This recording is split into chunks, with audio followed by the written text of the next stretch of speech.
500 years ago this year, a florid noble man named Machiavelli wrote his novel, The Prince. Today, his name is synonymous with totalitarian rulers from absolute monarchs of the and 1700s, the Hitler and Stalin. But were the ideas he put forward in his novel really that harsh, or was he just misinterpreted? The Doctor reports from back in time. First, I traveled to Florence, Italy, 1513, to speak with the man himself, Machiavelli. So, where did these ideas in The Prince come from? In Italy, here, everyone wants to take over everyone else. All the city-states here don't feel like they're big enough to try and attack their neighbors, and there's always someone trying to oust the ruler. So the ideas that I presented seem to be the only way to keep absolute power these days. If you're too nice, you'll be taken over, so you need to be willing to use your army. But if you're too mean, you'll be assassinated, so you need to be strict, but not hated. And do the ends really justify the means? Yes. Staying in power is crucial, so to do so, you must do whatever necessary, or else the country will drop into turmoil. Use the military, laws, or whatever necessary, just so long as it does not hit the people permanently against you. Very interesting. It's been very good talking to you, Mr. Machiavelli. Thank you, Doctor. We now interrupt this program for your local weather forecast.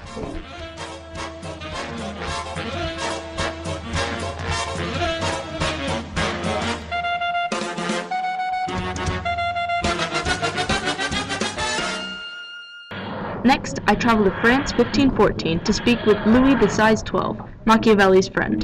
Reporter, what do you want from me now? The last time I voiced taxes was last week. There's nothing to report on today. Oh, no, we're just here to ask you a few questions about your friend, Machiavelli. Ah, Machiavelli, oui. What about him? Machiavelli told us that it can be hard to secure and keep power these days. What's your opinion? Mais oui, there are people everywhere trying to take power. I have to consistently calm the country and keep out dissidents. But since mine is the only family with the divine right to rule, it is only right that I keep the power. Do you use the prince's principles to rule? Absolutely. Stress is on the military and keeping some fear in the people's hearts. That's the way to go. The ends justify the means, as he said. But do they really? Yes. You see, all these unruly peasants need a strong leader to keep them from getting out of control. And they'll just latch onto any old idea you put into their head.